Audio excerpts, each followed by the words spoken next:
Welcome to Windrush Farm Storytime. This is an unfinished story, ready for you to create your own ending. If you would like to share your ending, please email it to programs@windrushfarm.org.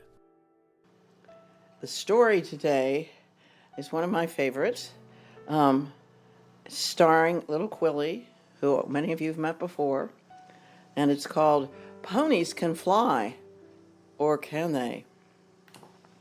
It was a sunny fall day in the big field behind Windrush Farm, and little Quilly, the pretty white pony, was busily grazing next to Seth, the big bay gelding, a strong, handsome horse, a little bit apt to tease the younger, sillier mares. Quilly thought he was wonderful. "Oh, Seth," whinnied Quilly, "have you ever heard of Pegasus? I heard about him in a story they were telling in the barn the other night.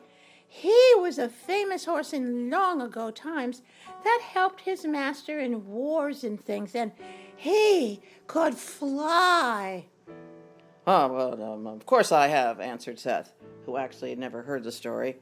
"Bet you could fly, too." "What? Who, me?" gasped Quilly, prancing around Seth and swishing her tail.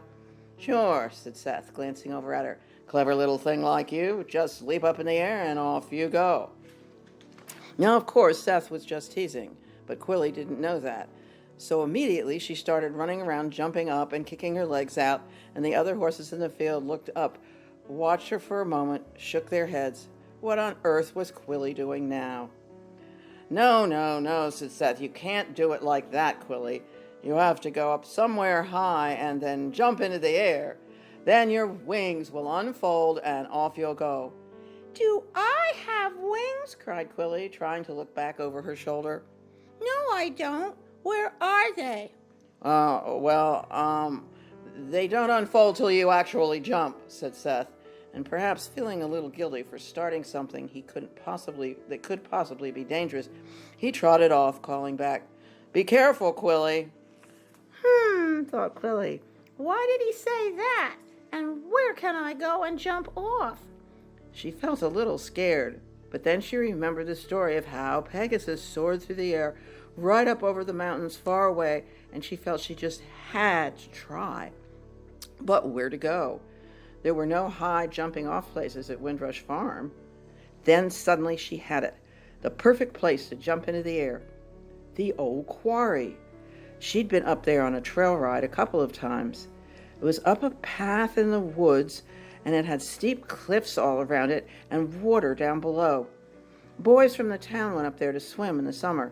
She remembered seeing them diving off the high sides and into the water. Of course, she wasn't going in the water. She would jump and swoop and fly right over Windrush Farm and wave a hoof at all the horses and ponies far below her. Yay! First, though, she had to sneak out of the field and into the woods without anyone seeing her.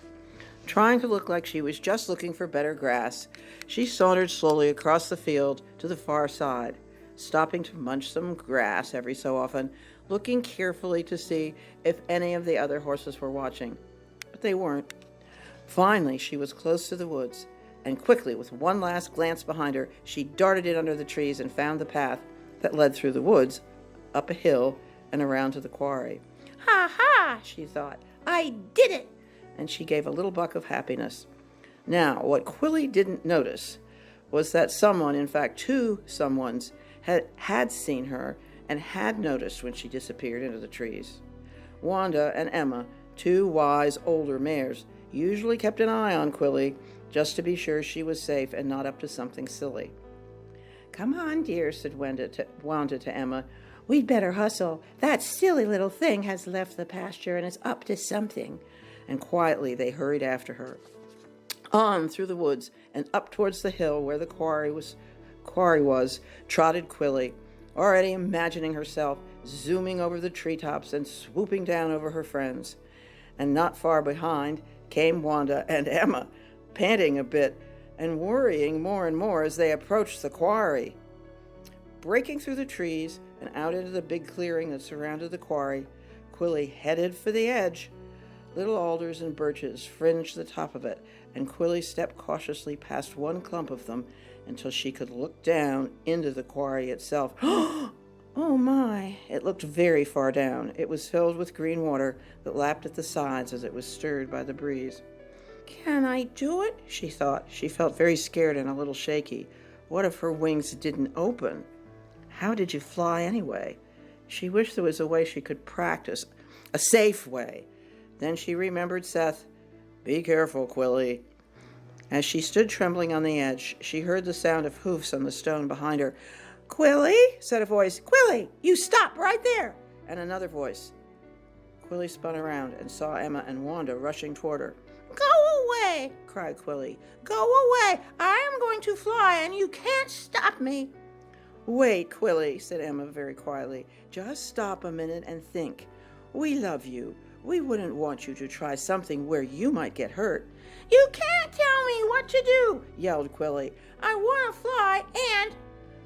Just as she shouted, there was a sharp crack behind the three horses in the woods, followed by a loud, piercing scream that went on and on. Ah! Okay, what happens next? Did Quilly jump or fall? Or did the three horses do something entirely different? You choose and describe what goes on next.